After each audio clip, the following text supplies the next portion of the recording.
Hai sahabat Telemedia, selamat datang kembali di channel ini. Pada episode ini kita akan mengulas tentang sosok Thomas Aquinas. Kita akan menelusuri pemikiran dan warisannya dalam sejarah pemikiran Barat. Thomas Aquinas atau Santo Thomas Aquinas adalah salah satu tokoh paling berpengaruh dalam sejarah pemikiran Barat. Lahir pada tahun 1225 di Roccasecca, Italia. Aquinas adalah seorang filosof, teolog, dan teologi Katolik yang memiliki dampak besar terhadap pengembangan pemikiran Kristen dan kebudayaan Eropa. Konsep-konsepnya yang kompleks dan mendalam, yang seringkali memadukan filsafat Yunani klasik, terutama Aristoteles, dengan ajaran Kristen, telah mempengaruhi berbagai bidang studi dari abad pertengahan hingga zaman modern.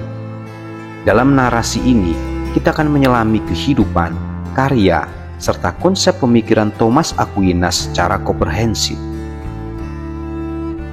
Thomas Aquinas lahir dalam keluarga bangsawan di Roccasecca, Italia, di wilayah kerajaan Napoli.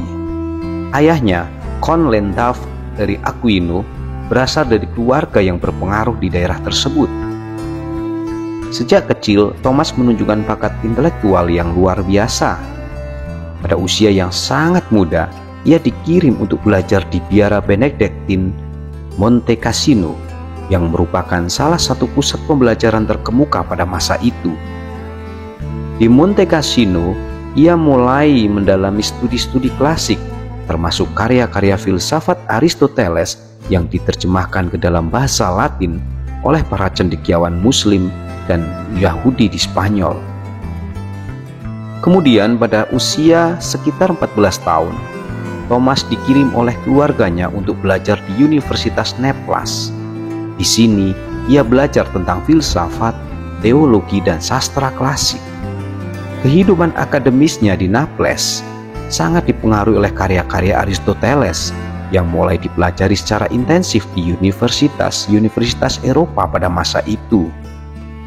Meskipun pengajarannya di Naples mencakup berbagai topik, termasuk logika, metafisika, dan etika, pengaruh utama Aristoteles tetap menjadi ciri khas dari pendidikan Aquinas.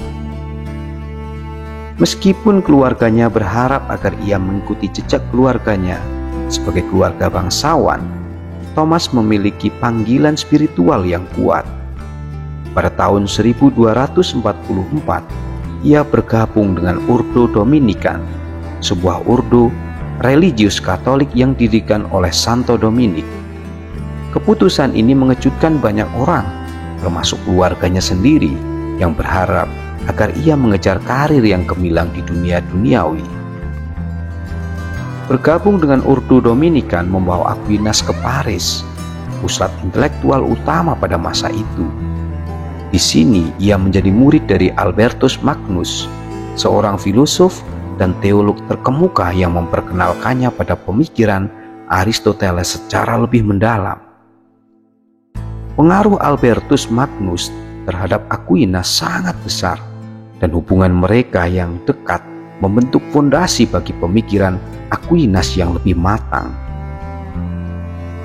Salah satu karya paling monumental dan terkenal dari Thomas Aquinas adalah Summa Theologica, atau sering disebut Summa Theologiae.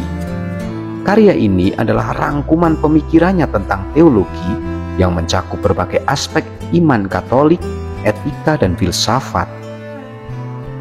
Summa Theologica terdiri dari 3 bagian utama yang masing-masing membahas topik-topik yang berbeda. Bagian pertama dari Summa Theologica membahas tentang Allah dan ciptaannya, serta sifat dan atribut Allah. Aquinas memperkenalkan konsep teologisnya tentang esensi dan eksistensi dan sifat-sifat Allah, serta bagaimana sifat-sifat ini berkaitan dengan alam semesta yang diciptakannya. Bagian kedua membahas tentang moralitas dan hukum, termasuk konsep-konsep etika, dosa, kebajikan, dan hukum alam. Bagian ketiga mempertimbangkan tentang Yesus Kristus, gereja, dan sakramen-sakramen. Summa Theologica ditulis dalam gaya dialektis, di mana Aquinas menyajikan argumen-argumennya dengan mengajukan pertanyaan-pertanyaan dan meresponnya dengan pembelaan yang sistematis. Karya ini tidak hanya menjadi pijakan utama dalam teologi Katolik, tetapi juga mempengaruhi perkembangan filsafat dan teologi Barat secara luas. Pemikiran Aquinas adalah perpaduan yang unik antara filsafat Yunani klasik, terutama karya Aristoteles, dengan ajaran Kristen. Aquinas percaya bahwa kedua tradisi ini tidak bertentangan satu sama lain, tetapi seharusnya saling melengkapi. Dia memperkenalkan pendekatan yang berani untuk mengintegrasikan filsafat rasional dengan wahyu ilahi, meyakini bahwa akal budi dan iman adalah anugerah yang diberikan Tuhan kepada manusia. Dalam pandangannya tentang metafisika, Aquinas mengembangkan argumen-argumen yang menegaskan keberadaan Tuhan sebagai penyebab pertama dari segala sesuatu yang ada. Salah satu argumen yang paling terkenal adalah yang dikenal sebagai argumen kosmologis, di mana ia menggunakan logika untuk membuktikan keberadaan Tuhan sebagai sumber segala keberadaan. Dalam etika, Aquinas memperkenalkan konsep kebajikan yang menjadi landasan moralitas Kristen. Baginya, kebajikan adalah kecenderungan moral yang membawa manusia menuju kebaikan dan kesempurnaan. Ada 3 jenis kebajikan yang dibedakan Aquinas, yaitu kebajikan teologal atau yang berisi iman, harapan, dan kasih, dan kebajikan moral, kebijaksanaan, keberanian, keadilan, dan kesederhanaan. Pemikiran Thomas Aquinas memiliki pengaruh yang luas dan berkelanjutan dalam sejarah pemikiran Barat. Kontribusinya terhadap penggabungan antara filsafat dan teologi telah membentuk fondasi dari tradisi intelektual Barat. Para pemikir Katolik seperti John Duns Scotus dan William of Ockham terus mengembangkan dan memperdebatkan ide-idenya, sementara pemikir-pemikir Renaissance seperti Thomas More dan Erasmus menemukan inspirasi dalam pemikirannya. Dalam konteks modern, pemikiran Aquinas tetap menjadi sumber inspirasi bagi banyak filosof, teolog, dan ilmuwan. Berbagai argumen metafisik dan etika yang dikembangkannya masih menjadi topik perdebatan dalam dunia akademis, terutama dalam bidang-bidang seperti filsafat agama, etika, dan metafisika.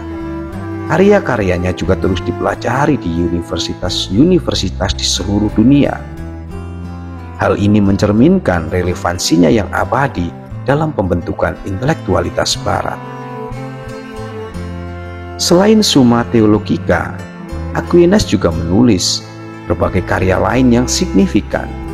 Summa Contra Gentiles misalnya adalah karya lainnya yang membahas argumen-argumen tentang iman Kristen dan menantang pandangan-pandangan yang berlawanan. Dia menulis komentar-komentar tentang karya-karya Aristoteles yang membantu menyebarkan pemikiran Aristotelianisme di dunia Barat. Warisan intelektual Aquinas tidak terbatas pada teologi dan filsafat. Dia juga memberikan kontribusi dalam bidang seperti teori politik, pendidikan, dan epistemologi. Pemikirannya tentang kebebasan, hak asasi manusia, dan peran negara telah mempengaruhi perkembangan pemikiran politik Barat. Pandangannya tentang pendidikan sebagai penunjang kehidupan moral dan intelektual telah membentuk tradisi pendidikan Katolik di seluruh dunia. Dan pemikirannya tentang pengetahuan dan kebenaran masih menjadi topik penting dalam epistemologi kontemporer.